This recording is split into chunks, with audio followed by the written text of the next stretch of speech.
Senior सहाफ़ी तलत हुसैन साहब हमारे साथ मौजूद हैं।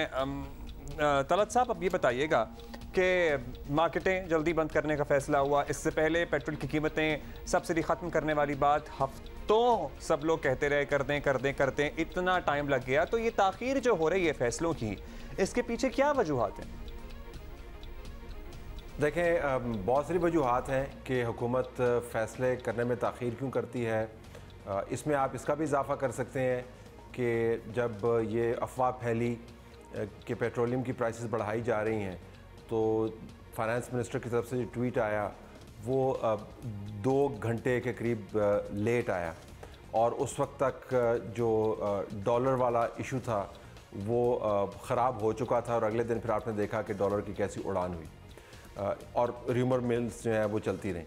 तो एक तो लगता ये है कि बहुत ज़्यादा हुकूमत के पास काम आ गया बहुत कम वक्त में। यानी आपके जो फाइनेंस मिनिस्टर हैं, वो फाइनेंस मिनिस्टर बनने के बाद जब उनको बाहर जाना था तो उस वक्त तो उनका नाम ECL से हटा, और फिर आपने ये भी देखा कि 2 फाइनेंस मिनिस्टर की कहानियाँ भी चलती रहीं।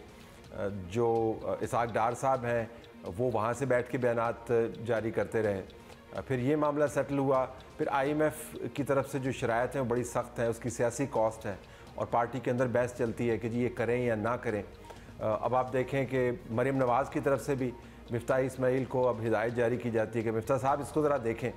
तो बात यह है कि 7-8 हफ्ते के अंदर इतना कुछ करना, मेरे ख्याल में थोड़े से घबराए हुए हैं फाइनेंस मिनिस्टर। तो आपको हुकूमत की तरफ से भी कोई बहुत ज़्यादा क्लियर कट आर्टिकुलेशन नज़र नहीं आती। ट्रायल एंड एरर भी हो रहा है कि जी ये करेंगे तो क्या हो जाएगा, वो करेंगे तो क्या हो जाएगा। और ये जो दोनों चीज़ें हैं इनका ताल्लुक सियासी कॉस्ट से भी है। राइट, अच्छा, ये वजूहात हैं, और ऑब्वियसली मेरा ख्याल है कि आवाम बड़ी कीनली इस चीज़ को समझ भी रही है और देख भी रही है। लेकिन अब बात आ गई बजट पे। तो एक तरफ बताया जा रहा है कि माशी मजबूरियों की वजह से बजट जो है वो बड़ा ही सख्त होगा, और इस बात को हमें ऑलरेडी एक्सेप्ट कर लेना चाहिए। किफ़ायत शारी के प्लान भी बनाए जा रहे हैं, बहुत कुछ हो रहा है। और दूसरी तरफ काबीना में 4 लोग और बढ़ा दिए गए हैं, बहुत से ऐसे इदारे हैं जिनको टैक्स छूट मिली हुई है। मतलब अवाम में क्या इमेज बन रहा है, तो ये भी थोड़ा सा समझाएं कि ये ऐसा क्यों है। देखें, हुकूमत की जो किफ़ायत शारी है उससे तो आप हमें माफ़ी रखें। ये हुकूमत की किफ़ायत शारी जो है इमरान खान साहब ने भी शुरू की थी। आपको याद है कि उन्होंने क्या क्या किया था। जो ओवरऑल बर्डन है इस निज़ाम को चलाने का, उसके अगर आप फिगर देखें तो वो उतना ही है जितना पेंशन्स का है।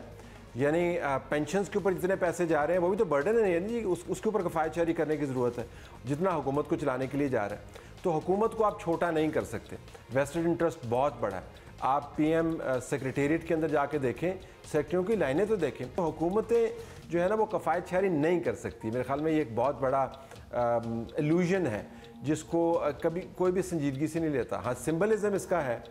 सिंबलिज़म ये है, जिस तरह आपने कहा कि अब मिनिस्टर्स और एडवाइज़र्स अगर इसके अंदर आप इंडक्ट कर रहे हैं और आपको उनके प्रिविलेजेस के अंदर कोई कमी नज़र नहीं आती, तो लोग फिर इन मिसालों को इस्तेमाल करते हैं। वैसे ही बिल्कुल आप समझें कि खाली किस्म का ये तस्वर है हुकूमत की किफ़ायत शारी। हुकूमतें जो हैं वो स्लिम एंड ट्रिम करनी पड़ती हैं, निज़ाम को स्लिम एंड ट्रिम करना पड़ता है, एक्स्ट्रा फैट जो है उसको शेव ऑफ करना पड़ता है, जो हायरार्की के स्ट्रक्चर्स हैं उनको स्ट्रीमलाइन करना पड़ता है, लोगों को निकालना पड़ता है, पेंशन्स को कम करना पड़ता है। ये काम है हुकूमतों को छोटा करने के। लेकिन हुकूमतें ये काम नहीं करेंगी तो फिर लोग सिंबलिज़म के ऊपर बिल्कुल आपने सही कहा जाएंगे कि जी उधर से आप हमें कह रहे हैं कि अपने पेट के ऊपर पत्थर बांधें, और दूसरी तरफ जो है आप मजीद पेट जो है इजाफा कर रहे हैं काबीना के अंदर। तो सिंबलिज्म इसका अच्छा नहीं। अच्छा तलत साहब, क्विकली हालात बद से बदतर हो रहे हैं और इसके बावजूद ये तासुर बन रहा है कि जो भी तासुर बन रहा है, इनफैक्ट इस हुकूमत को एक एडवांटेज तो हासिल है कि एक ऐसी अपोजिशन जो पिछली को भी था, बाय द वे, एक ऐसी अपोजिशन है जो सिर्फ अपने सियासी मकासद के लिए काम कर रही है। मतलब अवाम की बात ना इन्होंने की थी जब ये अपोजिशन में थे, अपने सियासी मकासद के पीछे थे, और माशाल्लाह PTI भी उसी के पीछे है। तो आप इत्तेफाक करते हैं इससे? देखिए, अपोजिशन तो अब ना होने के बराबर है।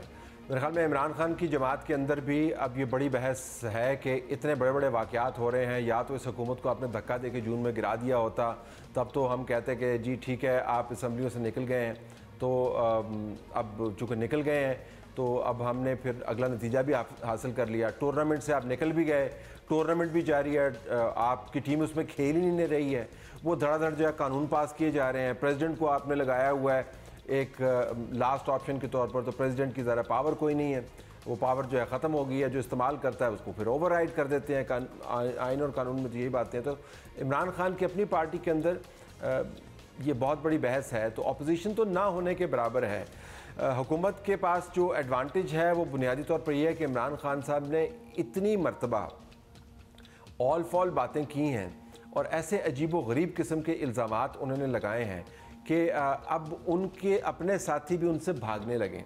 तो अगर ये अपोजिशन पार्लिमान के अंदर होती तो कुछ मौसर होती, लेकिन पार्लिमान से बाहर भी आपको गैर मौसर होती हुई नज़र आ रही है। शेख रशीद ने भी अब ये बयान दे दिया है कि इमरान खान को पहले पता था कि उनकी हुकूमत जाने वाली है, 4 महीने पहले पता था। तो गुब्बारा जिन्होंने फुलाया हुआ था साजिश का, उसके अंदर से मज़ीद हवा निकाली गई है। तो अगर ये अपोजिशन PTI की पार्लिमान के अंदर होती तो मेरे ख्याल में हुकूमत को वक्त पड़ना था। इस वक्त तो अपोजिशन है ही नहीं, लेकिन हुकूमत इससे फ़ायदा उसी सूरत में उठाएगी जब वो मईशत को संभाला देगी और संभाला देने के बाद उसके एडवांटेजेस को आवाम की फलाह और उनकी सहूलत में या उनकी मुसीबत में कमी में ट्रांसलेट करेगी। बहुत शुक्रिया आपका तलत साहब। I hope better sense would prevail और you still hoping for that? बिल्कुल हम उम्मीद तो कर सकते हैं।